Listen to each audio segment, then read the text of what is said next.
grade 11 version there. Now if my voice fades out, it's because I'm working between two different machines here, so don't hold that against me. Chelsea, I had to blot out the second half of your name, but everyone in this class knows who this belongs to. First of all, let me point out, let's go over here. The formatting of this essay is almost flawless. And we have here the setup on the left-hand side and on the right-hand side. And we also have an original title here for the essay. It's good work. I'm glad to see that there. Let me see if I can get this. I need to switch between programs here. Get out of the ink layer and close this. Okay, let's go down to the first paragraph. So the topic here, at least the title, is oppression. Oppression is what the title says we're going to be talking about. Villette versus A Lesson for Dying. There's a nice first sentence here. Remember I said that the first sentence should be a hook. The 1800s were a dark time for women, should mean women, being repressed legally, socially, and sexually, as were the 1940s for African American people living in Louisiana. Now I would have added something right in here. There's a need of a bridge, a sentence between this first introductory sentence and the launching pad here. Both Villette by Charlotte Bronte and A Lesson Before Dying by Ernest J. Gaines explore the repressions inflicted by each author's respective society. Now, this could be tightened up here. You don't want to keep saying the title by someone, a title by someone.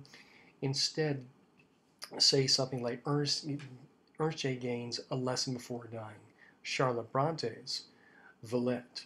Okay, but minor point, clean it up. Both of them explore the repressions inflicted by each author's respective society. That's good.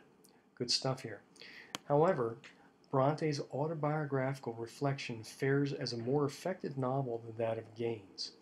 This can be seen but through the techniques employed, the imagery, and the characterization or lack thereof. So what we have here is, even though I asked for the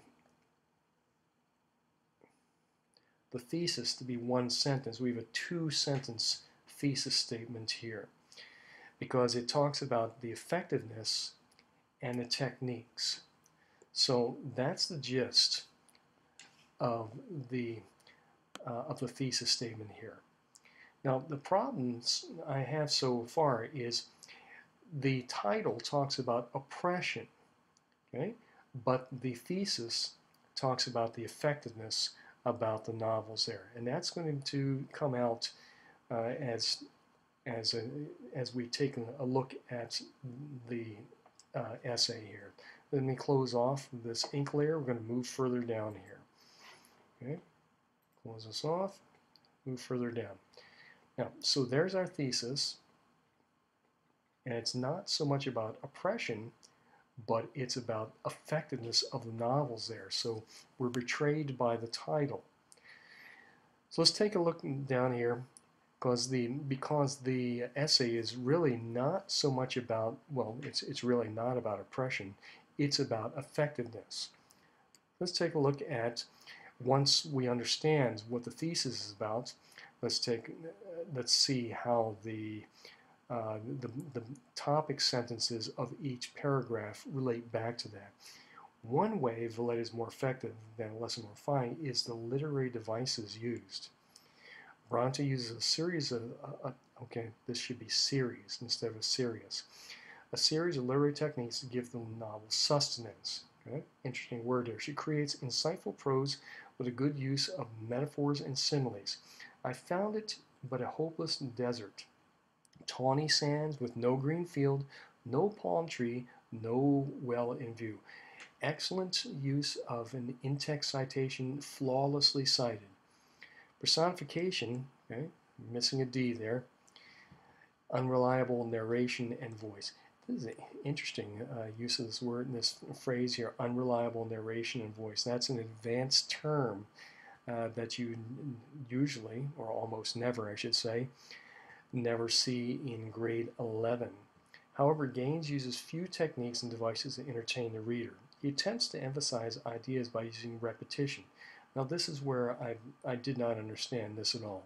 He attempts to emphasize ideas by using repetition. And I'm lost here. However, he uses this technique excessively, frustrating the reader rather than entertaining.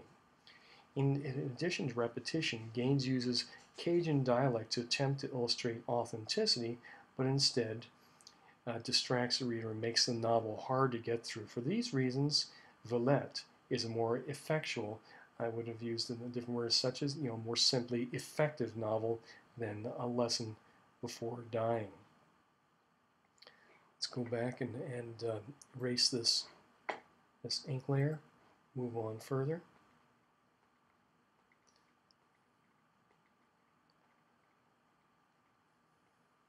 Okay. Again, the formatting is good. Okay. Have that page 2. Another way Villette trumps A Lesson Before Dying is an imagery user. Nice use of the word trumps. It's not a common word. However, it's well used here. Implies force. In Villette, the characters, okay, missing an apostrophe there, indicating possession. The characters and physical characteristics are given sparingly, so the reader is able to form their own visuals, and there is still room for imagination. I like this concept there, that you give just enough description, but you don't overdo it. And this is what Chelsea's pointing out here. Bronte gives the reader just enough visuals to understand the characters. Okay, again, should be a plural possession. Physiognomy. Interesting use of that word, very advanced word there. She was not young as I remember her, but she's still handsome, and so on here. Now, this should not be in an indented form here. You still have, well, you only use the indented quotation if you have over 3 lines there. You don't have that here, so it should be included right up here. Okay, right within the regular body of the essay there. Let's go ahead and close this ink layer off there. And points out the contrast here. Gaines spends far too much time on unnecessary descriptions, which curb the reader's ability to visualize. So, pointing out that this is through the excessive description that it does not give the reader a chance to exercise, to use theater of the mind is what it's often called, the imagination, to form their own opinion as to what the person looks like. And that's the point of what she's saying here.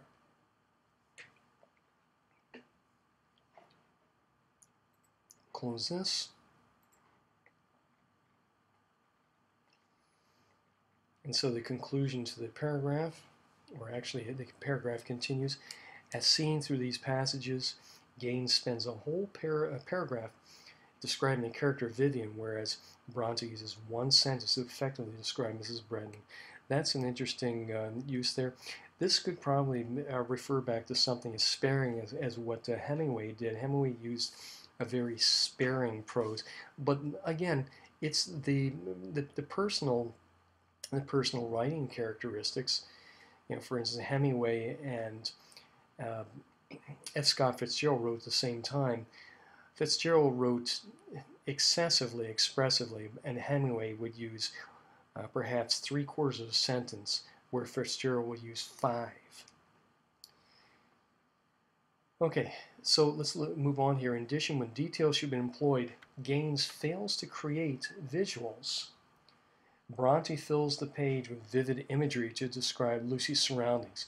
Now, again, here with the citation here, you have only, well, less than 2 lines here, so that should still be brought up and included in the body of the text here.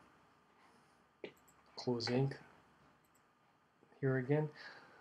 Though instances of flowery character description are frequent and insistent, Gaines rarely implements descriptions of the setting. The final reason the imagery is better used in Villette is seen through Bronte's use of anthropomorphism. Again, an advanced term there. Don't usually see that in grade 11. She attributes creative and insightful human characters to not only animals and objects, but to feelings and ideas. When despair cripples Lucy, she says, "All at once my position rose up on me like a ghost." Okay? And goes and describes it as anomalous, desolate, and pronounces almost blank of hope it stood. Okay? No space in there. Bronte, 52. Gaines, however, uses little to no devices to help the reader visualize or connect with the novel. For these reasons, A Lesson Before Dying is a lesser novel than the Villette because of lack of creative imagery.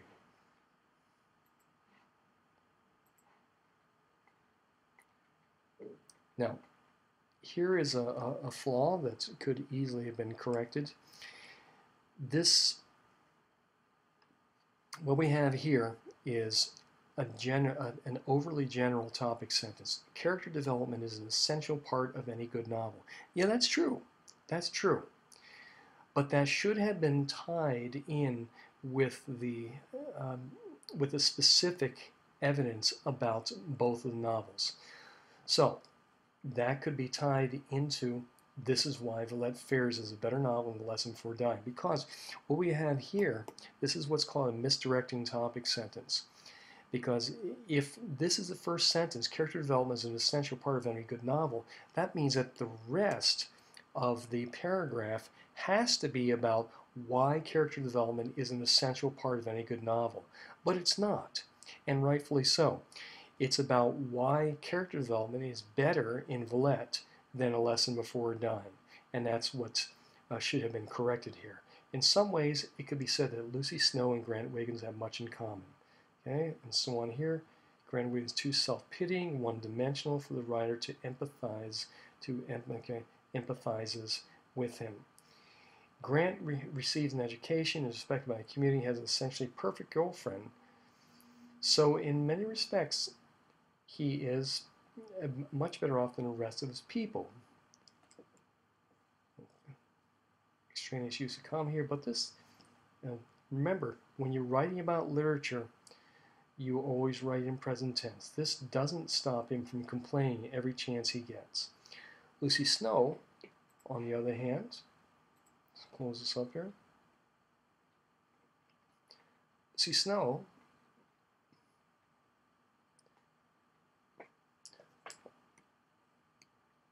on the other hand, comma, is a very complex character. On the surface, she's a woman with no attractive, accomplished, no beauty. Intelligent, self-controlled, and observant. But beneath this cold demeanor lives a passionate and lonely woman of steely nerves. Like this this combination of passionate with steely. Okay, so oh shoot. And so we have both of these combinations. And let me bring us down here, back down here. Excuse me.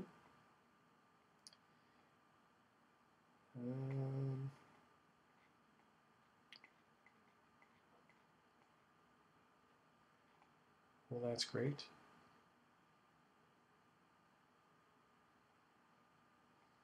Okay, all right, back to where I was talking about there. Sorry for the flop around there. She's intelligent, self-controlled,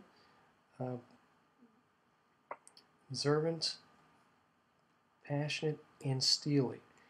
That's an interesting combination of adjectives there. So how someone can be passionate and steely. You don't usually see that particular combination of adjectives about a person. But there's an explanation there. Lucy is a character of many different layers. So a person is not just one-dimensional, two-dimensional, but three-dimensional.